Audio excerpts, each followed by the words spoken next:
Joshua Earl Patrick Phillips lahir pada tanggal 17 Maret 1984 di Allentown, Pennsylvania. Ayahnya, Steve, adalah seorang pecandu narkoba dan alkohol yang sering kali menyiksa dia dan ibunya. Joshua memiliki dua saudara tiri yang lebih tua, Daniel dan Benji. Mereka semua melewati masa kecilnya dengan bahagia, sampai kedua keluarga itu tiba-tiba terpisah. Joshua dan saudara-saudaranya sering menghabiskan banyak waktu bersama, mulai dari berbagi musik dan menonton film hingga menghadiri konser di Lehigh Valley meskipun Daniel berusia 11 tahun lebih tua darinya. Namun, pada tahun 1997, ayah mereka dan istrinya pindah ke Florida, membawa Joshua bersama mereka. Joshua beserta ayah dan ibu tirinya pindah ke pinggiran kota Lakewood di Jacksonville, Florida. Saat itu dia baru saja menginjak usia remaja dan susah untuk beradaptasi. Sehingga di kota yang baru ini ia hanya memiliki sedikit teman di Akademi Teknologi A. Dia juga jarang terlihat melakukan aktivitas di luar, selain berjalan-jalan dengan anjingnya dan sesekali bergabung dalam pertandingan softball di daerahnya.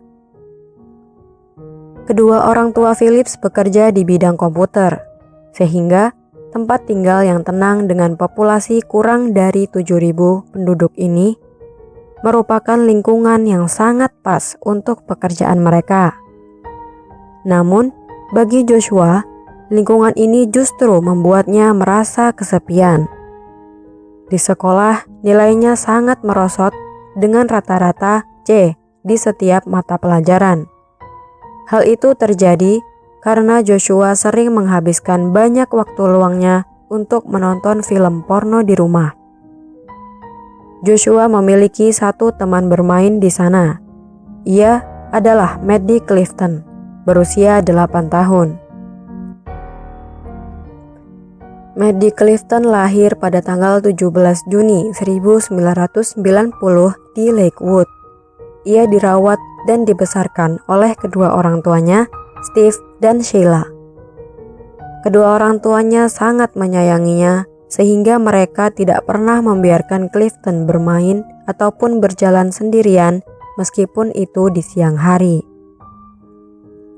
Pada tanggal 3 November 1998, Joshua sedang bermain bisbol di halaman depan. Kemudian, Maddie menghampirinya.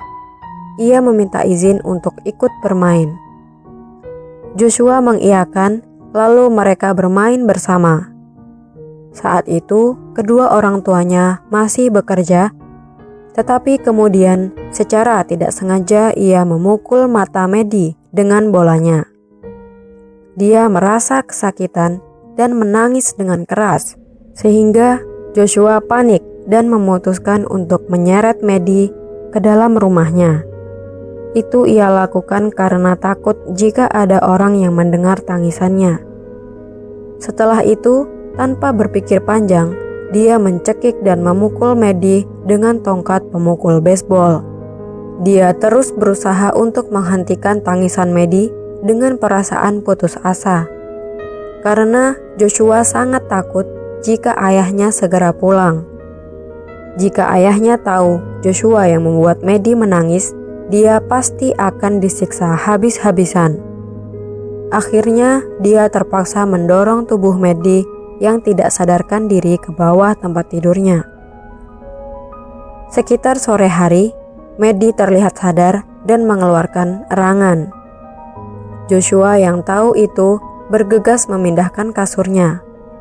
Ia mencari alat Leatherman serbaguna, lalu tanpa pikir panjang, ia menggorok leher Maddie dan menikamnya 7 kali di dada.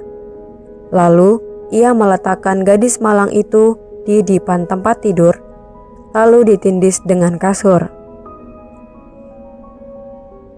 Pada pukul 5 sore di hari yang sama, Sheila, ibu Maddie, melaporkan pada polisi jika anaknya hilang. polisi dan penduduk Lakewood yang merasa khawatir terus melakukan pencarian pada gadis itu.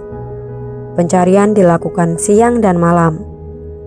Bahkan, pada malam pertama hilangnya gadis itu, Joshua pun ikut bergabung. Polisi pernah menggeledah rumah Joshua 3 kali dan mereka mencium bau yang tidak enak. Mereka mengira bau busuk itu adalah bau dari burung yang disimpan Phillips di kamarnya. Selain itu, kurangnya informasi dari para tetangga di lingkungan tersebut juga membuat polisi kesulitan mendapatkan petunjuk. Sehingga FBI juga ikut bergabung. Sementara itu, ratusan sukarelawan ikut mencari di hutan dan rawa-rawa, serta membagikan selebaran yang menawarkan hadiah senilai $100.000 bagi siapapun yang menemukan Maddie.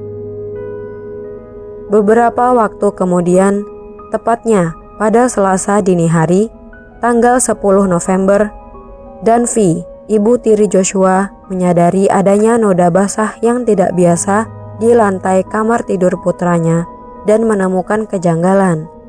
Bagian dipan tempat tidurnya rusak. Ia memeriksanya, dan saat itulah dia melihat Maddie yang sudah tak bernyawa tergeletak di sana.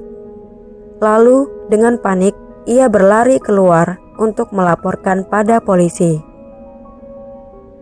Polisi menutup tempat kejadian perkara yang baru mereka temukan dan menangkap tersangka yang berusia 14 tahun itu di sekolahnya. Joshua kemudian mengaku dan ia didakwa dengan pembunuhan tingkat pertama. Persidangannya dimulai pada tanggal 6 Juli 1999 dan Phillips diadili sebagai orang dewasa. Dia tidak berbicara sepatah kata pun selama persidangan. Menurut Jacksonville News 4, jaksa berpendapat jika pembunuhan itu bermotif seksual karena Maddie ditemukan polisi dalam keadaan tanpa pakaian. Pengacara Joshua, Richard D. Nichols, berargumen bila pakaian Maddie terlepas saat Joshua menyeretnya ke kamarnya dan mengatakan jika kematian Maddie adalah tindakan yang dimulai sebagai kecelakaan dan memburuk karena rasa panik yang mengarah pada tindakan kriminal. Namun, tubuh Maddie ternyata tidak menunjukkan adanya tanda-tanda kekerasan seksual. Pembela tidak memanggil satu saksi pun selama 2 hari persidangan. Karena itu, para juri berunding selama lebih dari 2 jam sebelum memutuskan jika Joshua bersalah atas pembunuhan tingkat pertama. Remaja berusia 15 tahun itu dijatuhi hukuman penjara seumur hidup tanpa kemungkinan pembebasan bersyarat. Joshua Phillips menghabiskan beberapa tahun pertama masa hukumannya untuk mendapatkan ijazah sekolah menengahnya dan mengambil kursus perguruan tinggi melalui pos. Dia menjadi tutor bagi narapidana lain, membantu mereka dalam pengajuan banding, dan menghadiri kebaktian keagamaan. Pada tahun 2008, Joshua mengatakan jika dia tidak yakin apakah dia pantas mendapatkan kesempatan kedua, tetapi sebenarnya dia sangat menginginkannya. Aku memposisikan diriku dalam dunia fantasi dan berpikir sedang tidak terjadi apa-apa, ujar Joshua. Tujuannya ikut bergabung dalam pencarian Maddie adalah agar tidak menimbulkan kecurigaan. Itu adalah caraku untuk bertahan dari segala sesuatu yang terjadi saat itu. Aku tidak pernah membuat keputusan untuk mengabaikannya. Aku hanya melakukannya. Imbuhnya lagi. Mungkin aku pantas mati di penjara, tetapi aku tidak bisa menerima itu, katanya. Melakukan hal itu hanyalah kebodohan saja. Mengapa aku harus mempelajari sesuatu di sini? Mengapa aku harus mencoba memperbaiki diri? Mengapa aku harus mencoba membantu siapapun jika aku akhirnya akan terbaring dan mati di sini? Dia sedih dan berharap suatu saat akan ada kesempatan untuknya. Saudara tiri Joshua juga ikut bersedih mengenai hal yang menimpa adiknya. Mereka tidak menyangka jika adik kesayangannya itu tega menghabisi nyawa orang lain. Aku berharap dia tidak pernah meninggalkan Pennsylvania, kata Daniel Phillips kepada First Coast News pada tahun 2017. Tapi aku hanya bisa mengatakan itu jutaan kali dan itu tidak akan mengubah apapun. Karena ayah kami membawanya pergi. Padahal di sini dia memilikiku dan Benji. Dia juga akan menjadi paman bagi anak-anakku dan kami akan melanjutkan kehidupan kami di sini. Tetapi ketika mereka pergi ke sana, dia tidak punya siapa-siapa, dan itu karena pilihan ayahku. Sebenarnya tidak masalah, karena meskipun kami memohon padanya untuk tidak pergi, ayah tetap akan melakukan apa yang sudah dia putuskan dan tidak ada seorang pun yang dapat mengubah keputusannya itu karena sifat kerasnya, imbuh Daniel.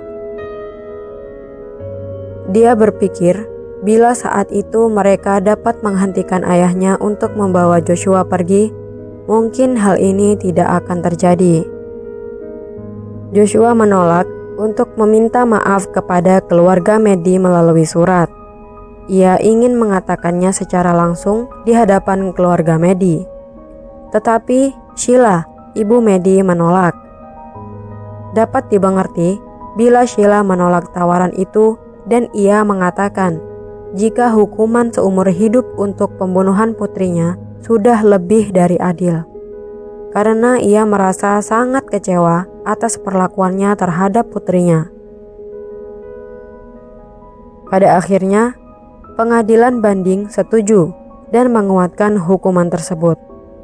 Sementara, Joshua diberikan sidang hukuman baru pada tahun 2016 yang mengakibatkan dia dijatuhi hukuman penjara seumur hidup pada November 2017 dan 2019. Namun, putusan terakhir dijadwalkan untuk ditinjau kembali pada tahun 2023, yang mungkin bisa menghasilkan pembebasan bagi Joshua.